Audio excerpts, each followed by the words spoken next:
Hi, I'm Carl Loveridge from Extra Cheesy Games, and today I want to do a second tutorial on UVs, and this is going to be a little bit of a jump around for how I want to explain this, but I'm going to show a technique with how to pack your UVs into a kind of a super map that I've been using, and I thought I'll do something simple. And as you're looking down here in Maya, I have this house, okay? And one of the things with my game is a very basic style, but I've got to keep the resolution of the texture, you know, so that it doesn't get real mushy. Like, see these windows, for example? These windows are they get reused everywhere. And so what I did to maximize the amount of resolution that I can use, I actually built these into what I call a super map, and you'll see these are all exactly the same texture. They're just maybe moved around a little bit. Let me show you this map. Let's kill this one, and let's load up. See if I got this in my list. Yeah, features A. So see this big ugly map here? I've done something that I've just called it scabbing in this particular case, where if I go out and I pick this guy and bring up my UV editor, you can see, let me see if I can find where my UVs are. This window I've used down here as for the glass, and then for the pane I just kind of used this section down here. Now, if you're making games that you have gobs of memory with, oftentimes you'll just paint uniquely everywhere. But one of the challenges we run into in making games is you only have so much texture memory to work with. And so it becomes an issue that you've got to give the texture enough real estate that the pixels don't look blurry and mushy. And so this map would be very difficult to make from scratch, but I'm going to show you my technique how I do this, and I'm going to do this on a very simple element. Now, let me explain one thing why I do this. Elements like these windows and doors and so forth in this game are going to be recycled throughout the entire project. So, for example, if I go through my buildings here and I just look at them, this building, for example, uses a set of doors and windows, and again I'm using the components from this same UV map. You can see where they're going here. The bushes down here getting reused, and let's go to another one. That's the city building. This is a bank. Same thing on these pieces. Same recycled piece. Now the part that is unique is the actual building itself. That got its own real estate, but you'll notice I didn't burn any of my texture on the map itself for windows and those things. And you might ask, well, why? Well, because these elements, like the windows, have to be, I'm reusing the exact same look. I don't want to burn map space just doing the same stuff over and over, because one, I'd have to make the map really large to make it have the resolution it needs to hold up well. But the second part is it just makes it easier for me to paint it once and then reuse it. See, I just recycle these same elements. Now, here's a case where I did not recycle it for these windows up here. And so I had to burn quite a bit of real estate. And the main reason I didn't in this particular case is that shape is so unique that there's just no easy way for me to do it. But like these doors down here, the vents, all those components were done just uniquely. I mean, just done on these super maps. So what I want to do, let's go ahead and dive into this. Also, one thing about using a super map is you'll get some performance back, a lot of performance back, by using those, because now all those elements can be rendered in as few draw passes as possible. All right, so I'm going to show you my technique, how I'm doing this. And I hopefully can do this right the first time. All right, so the shutters on the window, The main thing I'm looking at is this color that I need to match this. I'll probably make this some kind of a contrasting color. Let's unwrap this first of all, and I'm only going to unwrap one of these. And let's move this around so that this is at the origin. Now, for some reason, this second monitor, what I'm using for this monitor is a Monoprice touch monitor. I don't know what the official name of it is, but what I need to do is, let me see where the center point is. For some reason the hot box in Maya will not work on the second monitor. Bear with me for just a second. I'm going to have to do this through the scripts here. So I'm going to center this, and I've written a script, and I could bring this up with my hot box, but I can't for some reason with the second monitor. PSX translate. All right, it's not the command. I think when you write mouse scripts, if you don't remember the name, yeah, right, I'm gonna have to go. Just bear with me for just a second here. PSX translate.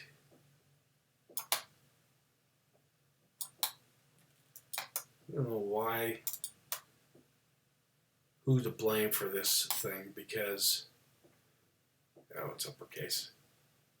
Let me just bring this back down and show you more here. So I've got the script. Basically, its job is to freeze and center this. Notice the transforms up here. If I zero those out, it's stuck over here. Where I really want that thing to go is to the origin. So I have this command called PSX translate,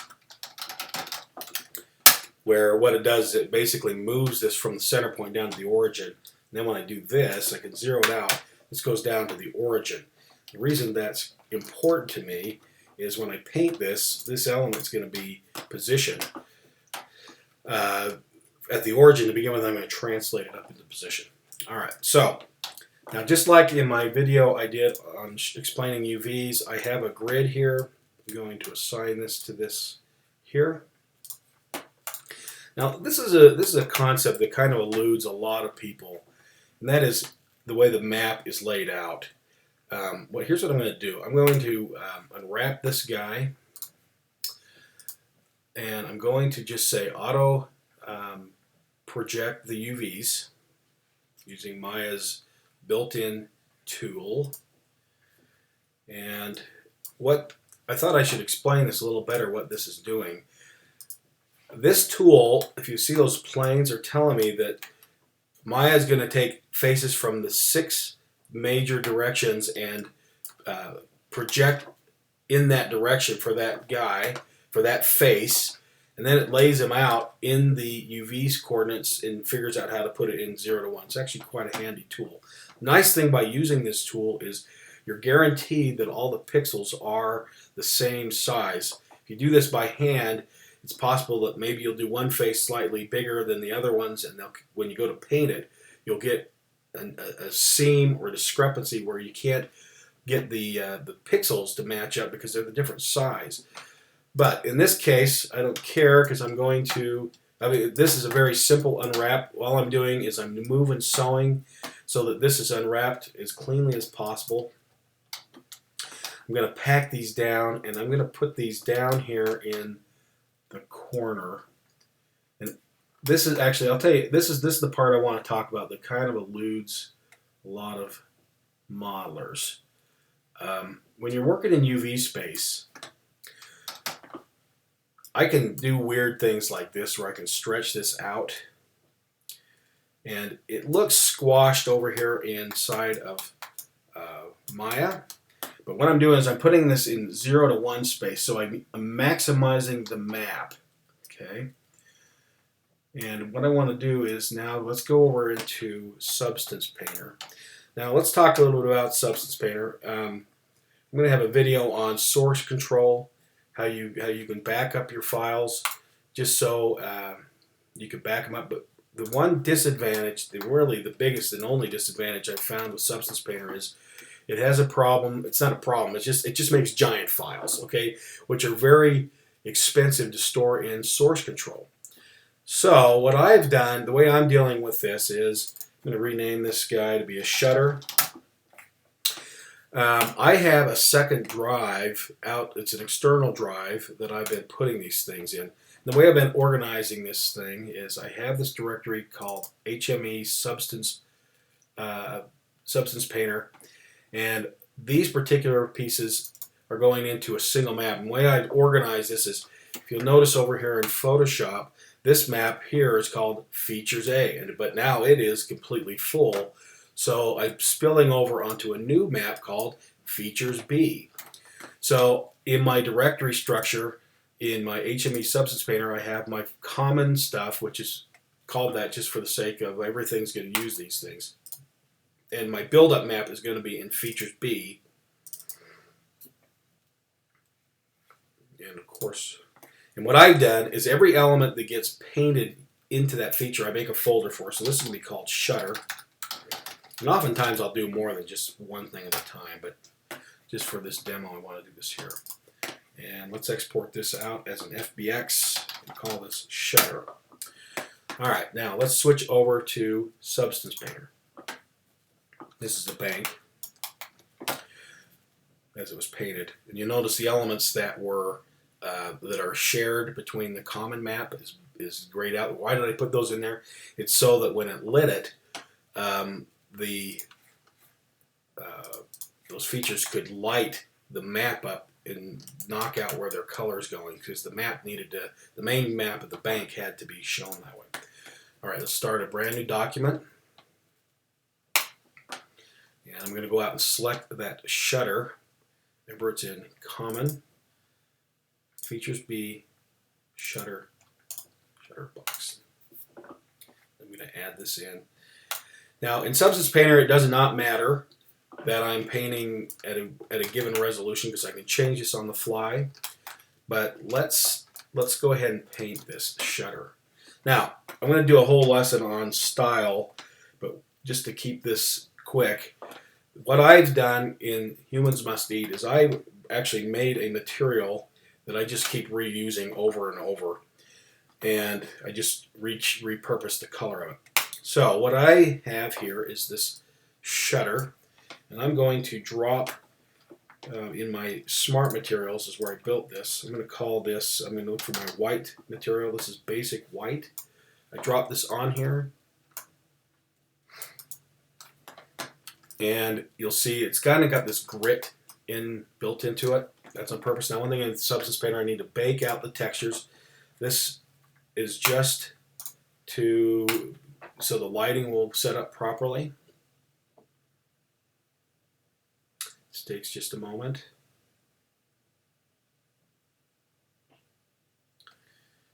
Okay. Now, because I stretched that texture, I'm gonna need to do just a tiny bit of modifications to this. I'm going to repeat this less so that basically removes that squashy feel to it. And see that little grit that I put in there? That's actually my material I designed in Substance Designer. And that's probably still, let's go to 1 on that one, so that's more even. Everything you'll see for the most part in my game has this kind of a grit to it. That is a style choice on my part. Now let's do the actual fun stuff here. I have another smart material I call lighting. This is just a filter that sets up lighting in a standardized way for me. Let's do that again, drag this out. I have to put it at the very top of my lighting stack.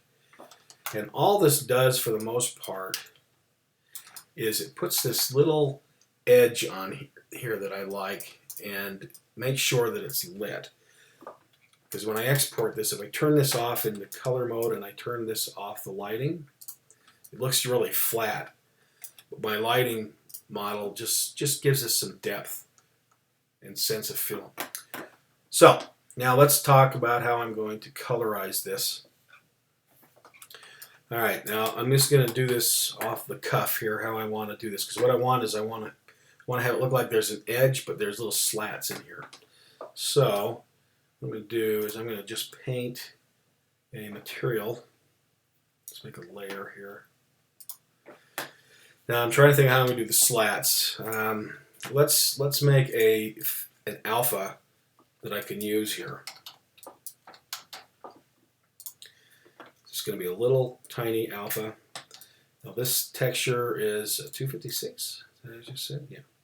All right. So what I want to do is I want to make slats. I'm looking at these numbers. It's 256. So if I make this slat, let's make it 64 high. Okay.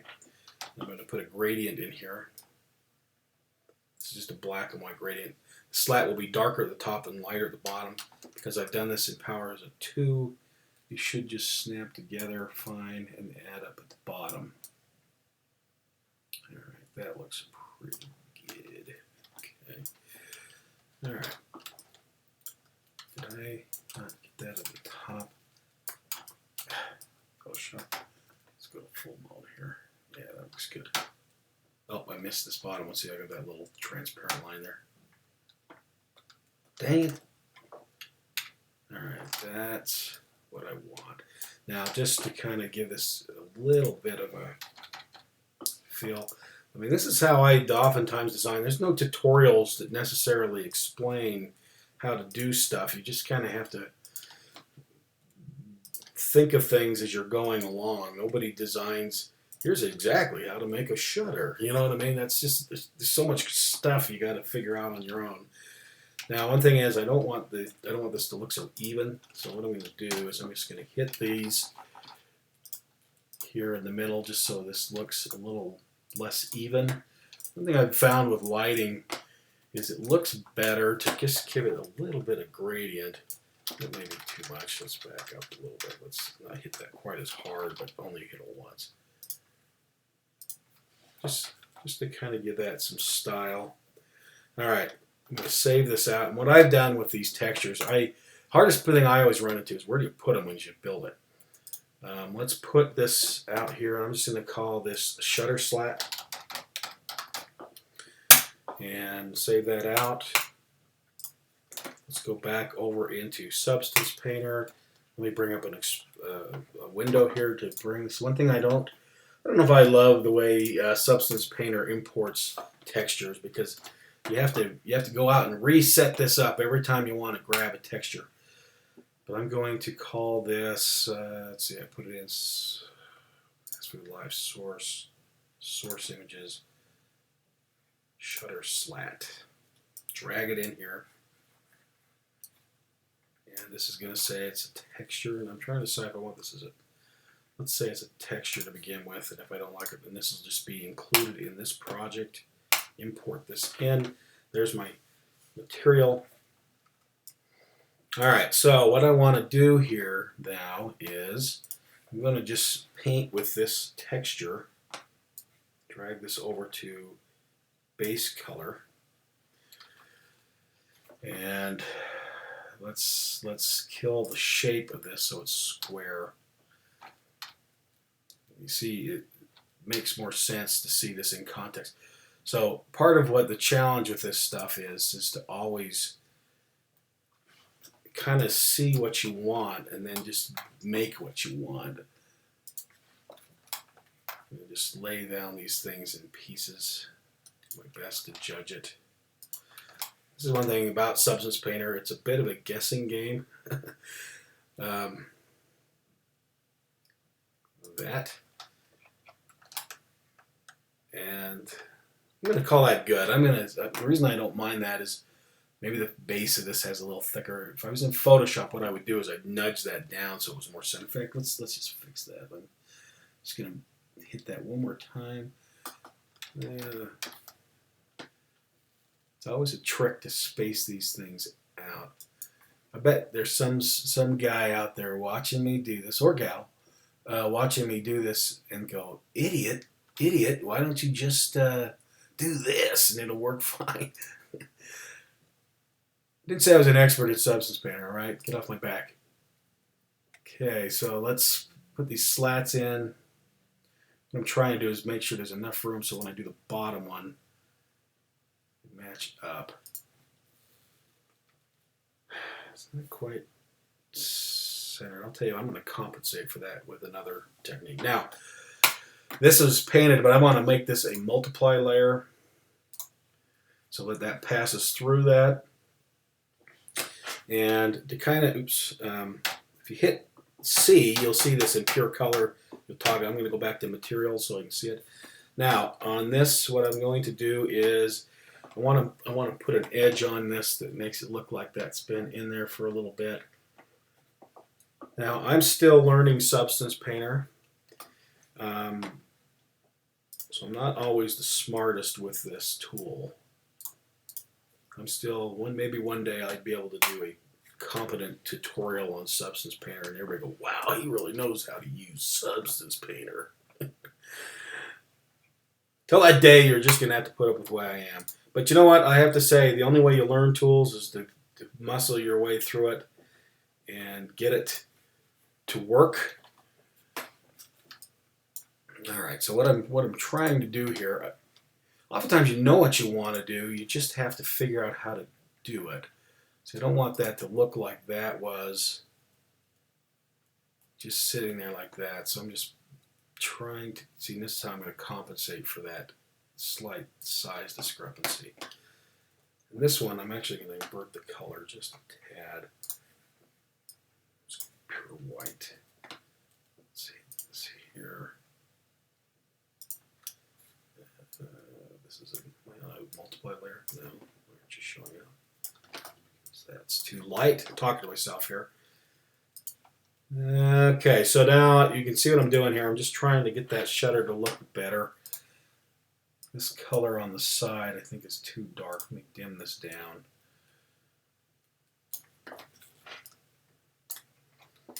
All right, so I mean that's okay. I'm probably going to do a little bit of colorization here. I don't know. You have to kind of think about, this is just one small element that's going to show up. I feel like this is too opaque. I'm going to dim that down for my particular style. I want that to feel so dominating. One thing you got to be careful, these things get kind of zizzy from a distance. Let me call that okay. Now I'm going to start going off script here because I'm going to see if I can't colorize this just a tidge. I'm going to add a filter. Filters inside of this are just ways of tweaking your layers. Let me see if I can add this, and let's see if I can tweak. Let's just do a right click on that, add filter. I'll pick on this one. All right, so what I'm trying to do, I don't know what I'm trying to do. I'm just trying to make it look more natural. Usually a pure grayscale against this looks wrong. Part of my issue with this is I feel like look at that, that's no good. So you're seeing me create artwork on the fly. I think part of what's bothering me, I don't know, maybe it's good enough. All right. Let's say that's good enough, just for the sake of getting this video done.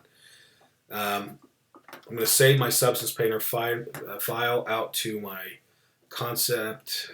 Where am I at? This is Restaurants Lemonade Stand. I'm going to be back out to my folder. Come on, Mac. Common.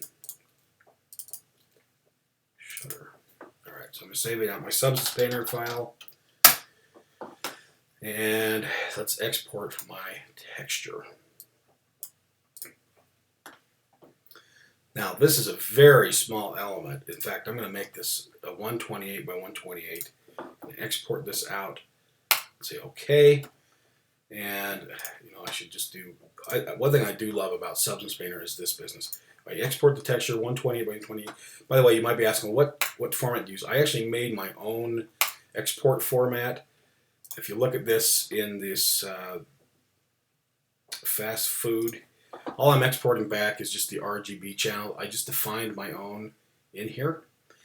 Exporting it out, I'm just wanting to diffuse information. So I'm going to open this folder. And you know what happens is this thing, I just clean this folder out every time I work in here. This is the folder that Substance Painter just exports to. I'm going to do it one more time just so it's clean. Open the folder. There it is. All right, so now let's look at this texture as it got generated inside of Photoshop. Kill my little shutter alpha. So this is the part I want to talk about. Notice I used the whole map, and it's a lot of map for just one thing. So what I'm going to do is I'm going to shrink this map in Photoshop to be 64 tall by 128. And I could just have easily left this as the 128, but I don't want to burn any more map space than I have to. So with that, I'm going to go and just copy this out of here. And I'm going to paste this in here. Now, one thing I like to do with these super maps is I will snap to a grid that is a power of 2. Show the grid. And what I want to do is I want to make sure this thing snaps nicely inside of a slot. So all these pieces are in powers of 2. Now, one thing I've been doing, I've been just saving this out as a target because it's just as easy to edit this as I go. Come back out into Maya, and I'm going to go to my hardware shader here, and I'm just going to make a brand new, actually I don't even need to make a brand new material because this material is built into my stuff. So I'm going to sign this, and you'll notice the first problem here is that the UVs are wrong. Now this map is a 1024 map, but remember I was using 0 to 1 space for my UVs, so it thinks that I get the whole map, which I do not. So here's how I compensate for this. I pick the UVs, and I go up to, I'm going to do this without a hotkey again. Edit mesh, edit, looking for the component. Give me a second to find it here. What I'm looking for is the component tool. Where's that at? Cockeyed thing. All I know is it's this. It's this polymove component. And basically, what I'm going to do is I'm going to set the pivot at the lower left corner, and I'm going to scale this down to 0.125. The reason that is, I'll show you the math in just a second on that. You'll notice that the UVs got shrunk down. Now, how did I come up with that number? Well, I assumed the whole map got the whole amount, but remember I shrunk that down to a 128 by 128.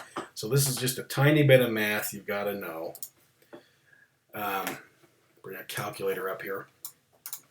If I knew that was a 128, how small I wanted to be, 128 divided by 1024 equals 0.125. That's the number I plugged in here. Now, because I squashed that in half, I'm actually going to have to do that on the U side. I did that the wrong way. But I don't know what this number is. It's 0.0. It's 0.625. All right. So now, see, that's exactly the right size. And if I look at my map, turn that back on, I know that roughly, I know these right here are, I believe, you can just fudge this, but let me say 0.25. No, it's 0.375. I knew that number. See, when you work in powers of 2, these numbers, you kind of will get used to what they are. And then the other one, I believe, is 0.375 as well. And there it is. So now I've readjusted my UVs to exactly match the map. This one was a little more complicated because I didn't keep it square. But that's in effect the way I did all these things. I start off with the UVs using 0 to 1, so it's easy to unwrap, and then I shrink them down to squeeze them onto this single map. And when this map will fill all the way up, I'll start a brand new one. But the nice thing about this is it'll help inside of Unity with draw calls. And in the end, what I get as a result of using this, excuse me, I come back to my building here. What I've been doing is I take these features and I drop them into a folder called features, right? And now inside of features, I have all this stuff I've made. So I just drop this in here. Let me parent that in there. And one thing I do, I have a special tool that I'm going to have to go over in another video, but I can tag stuff. I just say tag this, and what that does is it records this as a tag. So when I start placing this, if I decide to change it later, it's easy to replace it, because here's what I'm going to do with this for the wrap up of this video. In my buildings, in my house here, I'm going to take this shutter, duplicate it, parent this out of here. Now I want to position this thing to fit on here. Now, how do I know where things go? And this is more videos I'm going to have to make. I have a tool I wrote called Average, and all Average does is it tells me when I pick a face, an object, or vertices, it finds the average position, and that's usually been very useful for doing this kind of stuff. So now I'm going to kill these shutters here, and I'm going to duplicate these, and I'm going to just eyeball this in. It's good enough for government work, and let's average out this guy. These guys are already centered here. Actually, modify, center pivot, duplicate, put that over there. There you go. Actually, because I duplicate, I lost my tag, but I don't care because these aren't going to change that much. So that's the story of how I would build that from the beginning of making and painting, and then unwrapping, painting, and then positioning that's on there. Next stage I got to do is paint the whole house. So hopefully this has been helpful. I think the main point I wanted to get across was just how I make this packed map. I think that solved a lot of issues in my mind. I used to really struggle with this. I used to make these really complicated maps that were difficult to use. I feel like this is a little simpler technique, and it's a lot easier to remember how to pack that in properly. So take it for what it's worth. That's my technique in Humans Must Eat, how I'm packing these maps. So till the next episode, thanks for watching, and keep on gaming.